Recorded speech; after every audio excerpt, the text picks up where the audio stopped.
accountant himself, but he's also worked with many practices on developing strategies so they can grow and prosper. And also, finally, last but not least, Adrian Gibbons, who you'll be hearing a much greater presentation from after this session. But welcome all.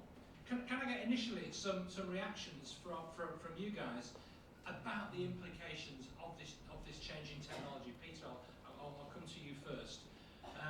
What did you take particularly from David's presentation about how practices can avoid their blockbuster moment and take advantage of the changes that are going on? Well, I think, Michael, we've got to keep moving. I think the evidence that we've got is that there's some overcapacity in the practice sector. That I suspect that's largely because technology means we can achieve the same output with fewer people. So I think what I'm hoping to get out of this Tomorrow's Practice project is perhaps some opportunities where we all might look to occupy ourselves and earn some more money. Yeah, brilliant. Mark, and then Adrian. Mark. I think my response is that for decades, and I came into the profession in the 60s, 95% of most firms' revenue has come from compliance services. And I think we all accept that that's not going to be the case going forward. And I'm thankful to the Institute for appointing Michael. He's not going to say this, but he's not a chartered accountant. He has a journalistic and very insightful background. And I do believe, having worked with him in the committee, that we are in for a report that will answer some of the problems and challenges that you're facing. Adrian? Adrian. Can I reach the microphone? Yeah. This age of technology.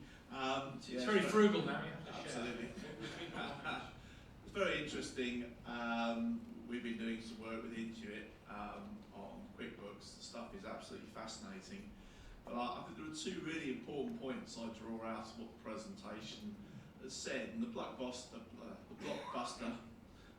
example is actually really good. But I think what's really important about that is, first of all, what hasn't changed is our desire to want to watch movies. And that's key, I think, because what hasn't changed with your clients is their desire to come to people who can help them make sense of their business, which is what you do now. It's what you've always done. It's what my grandfather did as a chartered accountant. He helped people make sense of their business. What's changed and what caught Blockbuster out is the way we deliver that support has changed fundamentally.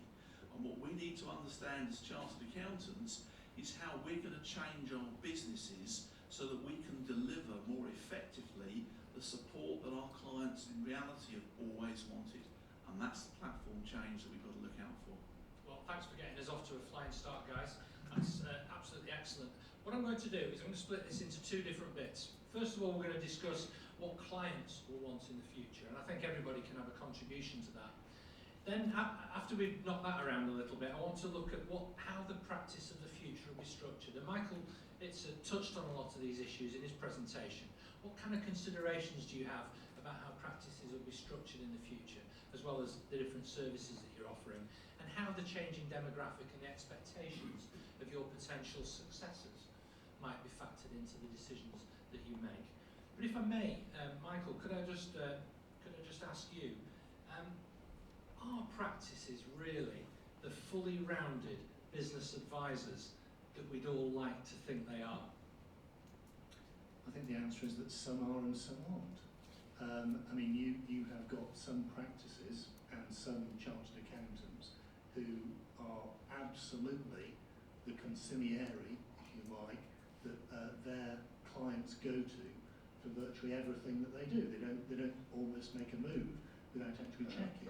But there are others who, to come back to what Mark said, are actually very compliance-based, and they're just performing a routine task, and ultimately that's going to be replaced by technology. Yeah, can I come to you, David? Because you mentioned that you have your own property business as well as being a high-flying executive with Intuit. What kind of advice does your chartered accountant give you? And is that the best person that you go to, or maybe second guesses some strategic decisions you might want to make on redeveloping a mansion in the Lancashire Hills or whatever it is you do? Michael, So I've had an accountant for 4 years for my property business because it was starting to get so complex.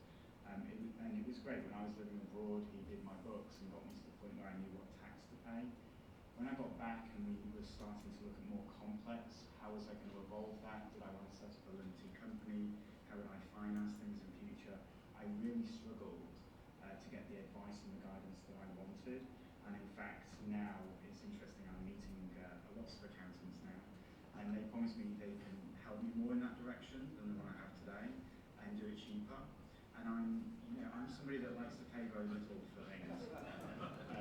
So I love it today where I can work with an accountant at a fixed price every month. I know what I'm getting, and then at the end of that year we review and see whether I should change my monthly payment, but I never get a surprise at the end of it. So that's me personally, but it's definitely something I would look at, and the more small businesses I meet with today, they are looking for that advice, but also the fixed fee model, so that they don't get any surprises at the end.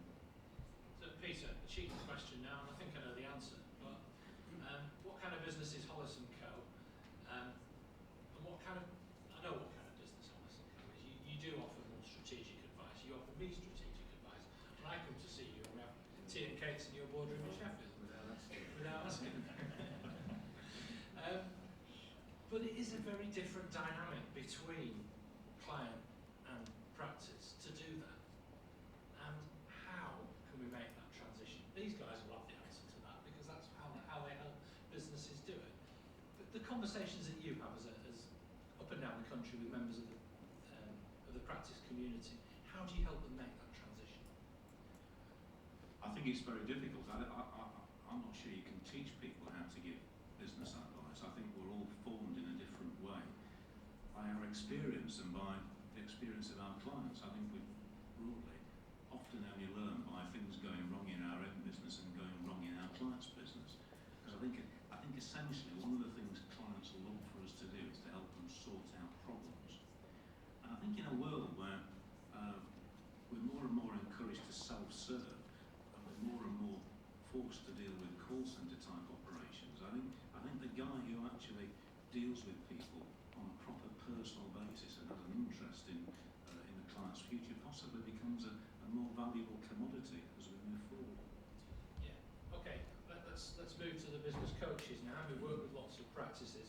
What are the typical problems or the particular ways in which you help practices overcome some of these barriers to make that transition to offer a greater suite of advice and shift that mindset? Let me first of all answer that question. I hope you don't think I'm being a politician, but I just pick up on something that Michael and then Mr. Ritz said, and that is that what I would do is I'd go back to my practice and draw up a spreadsheet and analyse all of my fee income over compliance services, and then identify the additional services that you have sold in the last 12 months. And then I'd further analyse that column between services that clients have bought because of their circumstances and services that you've sold. I might be wrong, but I am a lover of Pareto, and I would suggest that 80% of you probably are getting less than 5 or 6% of the revenue. So therefore, the need we have is to start to learn how to price our services, because picking up on what Michael Litz has said, I think probably most of us are giving business advisory services. What accountants tell me is, they say, yeah, but we're not charging for it. And I think that's what's got to change, that we've got to be confident. But I say the reason why we don't charge for it is because of the risk in doing anything that isn't compliance, is that if you screw up, you could lose the compliance fee. So I'm going to leave Adrian to give you some more specifics, but I would suggest that you first of all identify what your compliance income is, and then extrapolate it and imagine forward about 5 years, because the amount of compliance services is unquestionably reducing. The exciting thing is that if we can get into this new era of business advisory services, and Michael Itzer has defined that on a far more wider basis than I'd understood it, so for that I'm grateful. But I think that's the area we need to concentrate on, and we can call it value-driven and all that sort of stuff, but essentially it's stuff that clients don't have to keep the regulatory authorities happy. Adrian?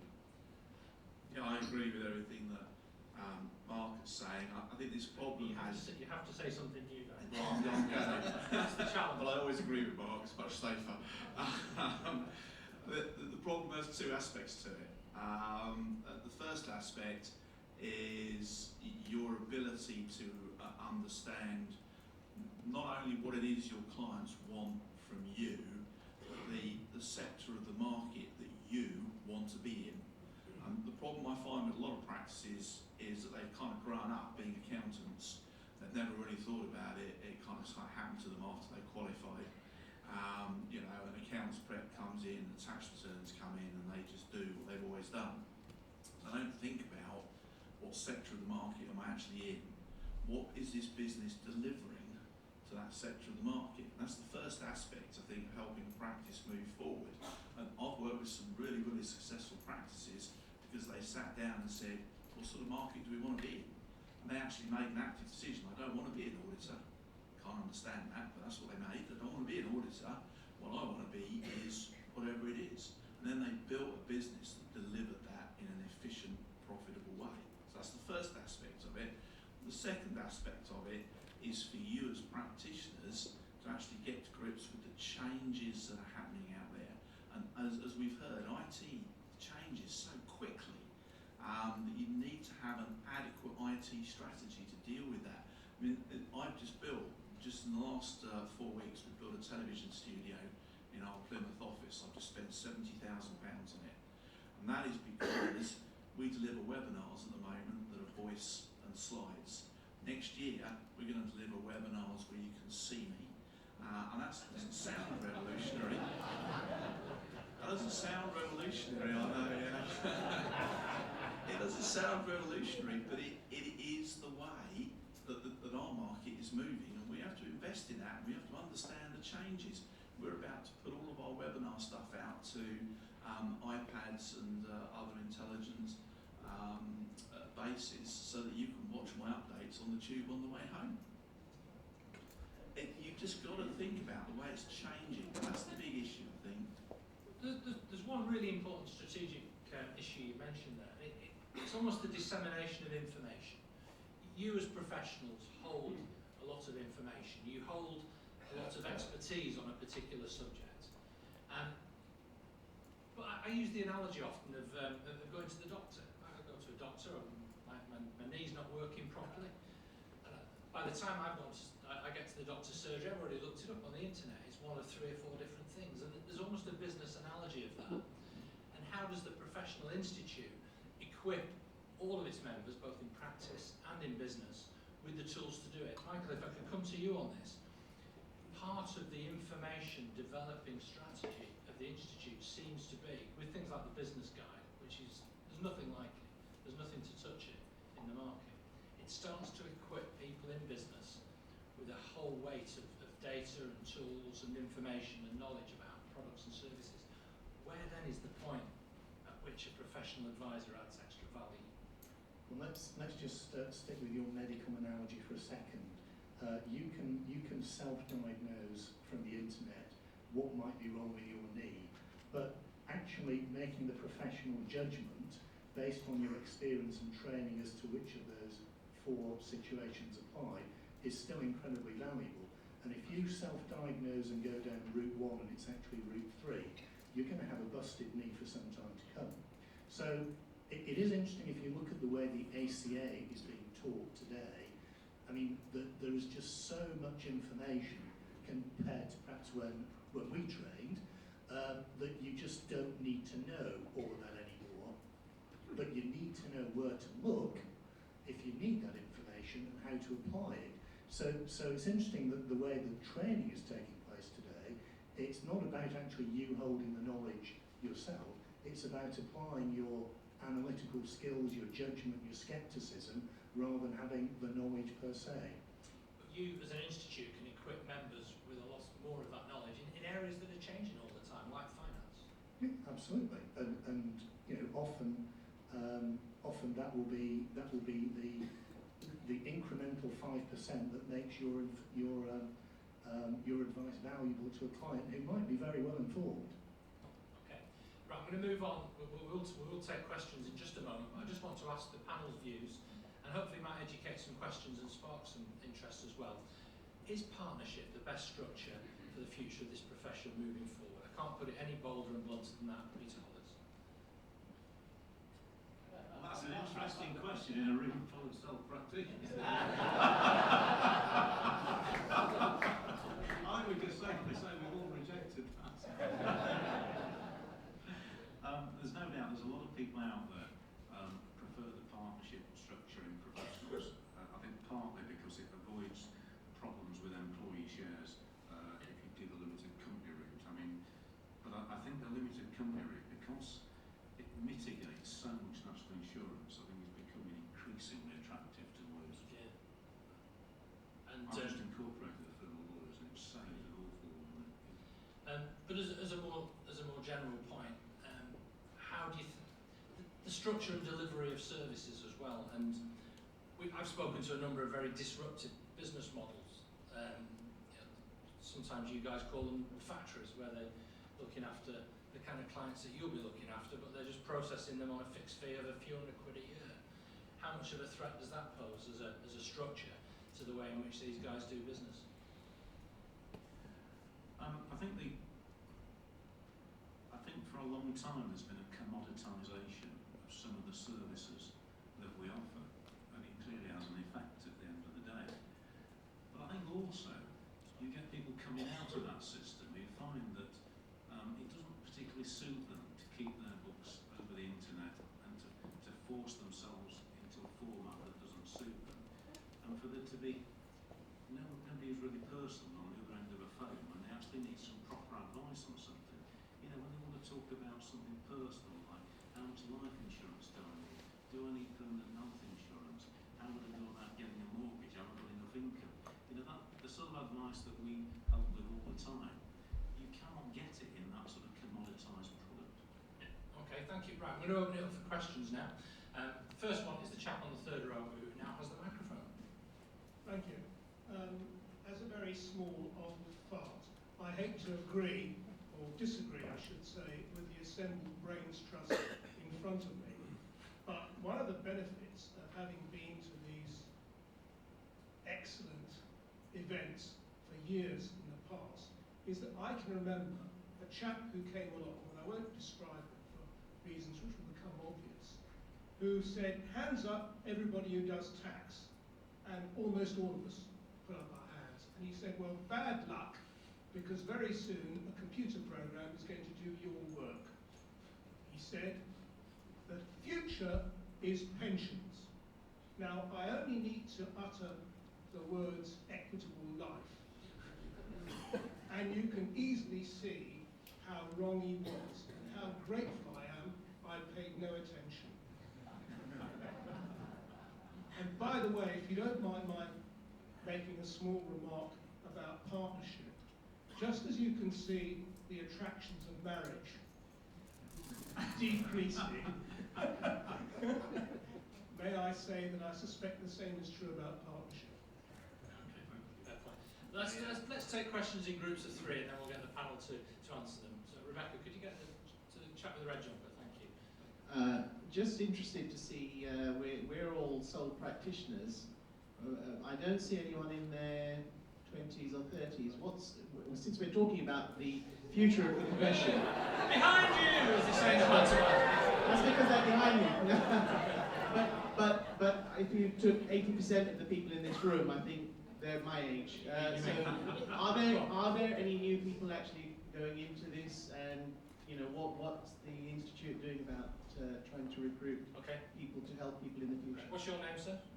Raji. Raji. And your name was? Harry. Harry. Rebecca, could you get the guy's waving his hand around just behind you? Michael's an over 30 here, old woman. Okay. And then we'll go to the young woman over there. Hello. Can I address my question specifically to Michael? To me? No, this Michael. Thank goodness for that. Yeah. I'm like firstly, I'm an old fart who's attended these sessions regularly for the last 10, 12 years. Last year, you arrived quite late and left early, and explained the reason was because you'd met several Liberal MEPs at Docklands, if I'm correct, and you were doing this on our behalf. I don't know if any of those Liberal MEPs are still MEPs. I think once. Probably not. It just gives the impression that the Institute, you came along with a lot of platitudes, that the Institute cares about sole practitioners. My feeling is that the Institute really cares about the big firms, the big boys. You're not interested so much in our feedback. I think the two main issues that I'm sure other people in the room share is the stress and strain put on sole practitioners by QA visits, by spurious complaints made by ex-clients, for complaints and disciplinary matters. If the Institute was prepared to listen to sole practitioners a little bit more on those points, and even the panel discussion included those important points, I think we'd all have a little bit more confidence. Okay, we're listening. Michael, your opportunity to address Rebecca. Can you get the microphone around to the lady over there while Michael starts answering the points? Michael. Well, I'm going to suggest that the gentleman's final question is actually answered by the chair of the practice committee, who can tell you whether he thinks we're interested in sole practitioners. But let me deal on with Reggie's point, which is, are there any under 30s coming into practice and becoming sole practitioners? About 5 years ago, we started running the new practice event with QAD to help people who wanted to come into practice put together some of the things that were necessary to get going. We run about 8 of those a year now, and on average, I would say we get between 30 and 40 people turning up to all of them. The age range goes from people who are newly qualified, literally newly qualified, who've always wanted to set up their own practice, to people who are splitting up from former partners, perhaps in their latter years. But we are generating between 200 and 300 new practices every year. It's not the Institute's job, though, to tell you what to do. I mean, when you qualify as a chartered accountant, there are many different ways in which you can apply your trade. I mean, if you want to do that as a practitioner, that's great. But if you want to do something else, that's great too. That's your decision, not ours. But we think we've got a good pipeline of new firms coming through now. Thank you, Michael. Peter? This institute represents a college of a lot of different groups of members. We've got members in practice, we've got sole practitioners, we've got members in business, we've got big firms, and we've got medium-sized firms. And I think the opinion of every one of those groups is the institute exists to serve the needs and of one or more of the others. So I think you can run an argument to support what you suggest, that this institute's about big firms. I don't think it's deliberately about big firms. I think there are a lot of people from big firms involved in many bits of this institute. The function of the Institute Practice Committee is to be a voice of practice within the institute. And if any of you have got any points that you're unhappy about, then you should email me. I regularly ask for comment on things in Practice Wire. I put my office email address in, and I never get more than 2 or 3 people, if I'm lucky, feed me back anything. It is tremendously useful. If 20 or 30 of you could say you're concerned about something, it gives me an enormous amount of a bump in this building to say it's not just me, because that's often what's said to me. It's just you, Pete, and that you don't represent the members. It's just you. You're awkward. I am trying to represent the interests and concerns of people like you within the institute. There is no shortage of people within this building that want to listen to the opinions of people in practice, and that has, I think, changed over time. If you look at the Financial Reporting Committee, it is dominated by big firms, and you could be forgiven for thinking they dominate that neck of the woods. But they are equally very, very keen when they're commenting on things to learn about the effects of some of this regulation on ordinary said, you know, there are comments to go in on all these new accounting requirements for small companies. I've been harassed all week by a lady from financial reporting faculty for my comments because they think the SME sector is very, very important. So if you've got things that are bothering you, please send me an email and I'll take them up and I will respond to you. Okay, we've got some more hands going up. Let's take a question from over there. Hi. Does that work? Yeah. Yeah. I should probably start just by saying thanks, because I'm feeling quite special this afternoon, having become a sole practitioner at age 29. I'm not 29 anymore, but you know, I'm feeling quite special. But my question is really about the cloud and how long you think we've got still being able to use things that aren't in the cloud. Because I mean, I use 3 different cloud accounting packages, and I use QuickBooks on my computer. And actually, at the moment, I think there's still space for all of them. Because, for example, I can't use the cloud on the train because there isn't any reception. So I can't do any work for clients that are on the cloud when I'm out and about because the reception just isn't reliable enough. But the ones I've got on my computer, I obviously can. So, yeah, my question is, you know, how long have we got still being able to use the old methods where they are appropriate, do you think? I will direct that one to you, David, and if we can get the microphone to next hand going up. Yeah, you carry on. Great question. If I knew the answer, I'd invest in all the right companies and make millions. But I think the reality is the cloud's been here for 20 years, so it's not going to happen immediately or overnight. If you're asking for my personal opinion, really for me, I see the next 12 months where we really need to start persuading accountants about the benefits. Go back to the basics, the benefits of the cloud, whether it's safe and secure. It's not as advanced as I thought. One of the conversations I had at lunch, I thought I was ready to come to your practices and help you migrate your first client. That's not where we are. So even as a marketing director today, I'm thinking, okay, I need to go back to the basics. Let's go back to why the cloud's valuable. I'm about let the water find its level. Never try and force something. So if you're happy with the way you're set up with the cloud and desktop and using those that way, then keep doing that. And I think there will be a slow migration over time. What tends to happen is eventually companies will make a decision that they will no longer support that feature or functionality. When that happens, you will be forced down the road. When that will happen, I don't know. That's certainly not where we are, where I work. My personal view is we've got a lot of success today in retail where we're selling the desktop product. I'm not going to switch that off anytime soon, but equally I've got to look after those customers, both accountants and small businesses that want to go to the cloud because they're looking at payroll solutions, they're looking at payment solutions, they want to take photographs of their receipts rather than have a shoebox. So my job is never to tell you where to be, my job is to give you all those options and to be there for you. And I'm definitely learning more every day that it's crawl, walk, run, and we're still at the crawl stage of cloud. Brilliant, thank you. Mark, I know you wanted to come back on the question from Harry and, in the front row earlier.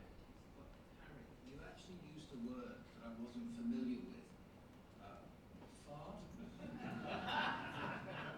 Technical term. So I've worked out what it stands for. It stands for futurist. This is what we all are, futurists, an active advisor who's reliable, trustworthy, and above all, accountant, successful. Anyhow, as there are no partnerships here, I don't know how long you would want to spend, but 15 seconds. Partnership is a fundamentally flawed model. Look at David Willett's book on the baby boomers, and you will find out that 85% of the £7.5 trillion of the wealth in this country is owned by about 80% of the people in this country. Baby boomers in partnership have a number of problems. In particular, each of one of them, in theory, if they have goodwill in their accounts, is worth between £350,000 and £550,000. And I have the younger generation sat over there. Okay, who would say, well, where am I going to get that from? I'll start on my own. So the final thing is, forward to 2030, you might have seen the report, but you might have opened the report. It came out 2 weeks ago. The report said this: here are 50 trades that will not exist in the next 10 years. Number 6, did you read it? It was fascinating, wasn't it? Number 6, tax return preparers. To which I say this, tax is the jewel in our crown. And we have, as small practices, to grasp the opportunity to get deeper and deeper, not into compliance tax, because you are all good at that. You have got to get deeper and deeper and deeper into tax advisory work, estate planning work, and I think we should all applaud the Institute for Probate Work, and I think we should all go for it and take over the business from the lawyers. You'll go on the probate course. Right, ladies and gentlemen, if you can imagine this is BBC's question time, we have the last question, which is always a nice, insightful and slightly light-hearted one on which to end this session. So over to you. What a build-up. Thank you. I don't know whether it's been that light-hearted, but I'm coming back to start practice after qualifying in '87 and a lifetime of various experience. I am very impressed by the service that the Institute is giving.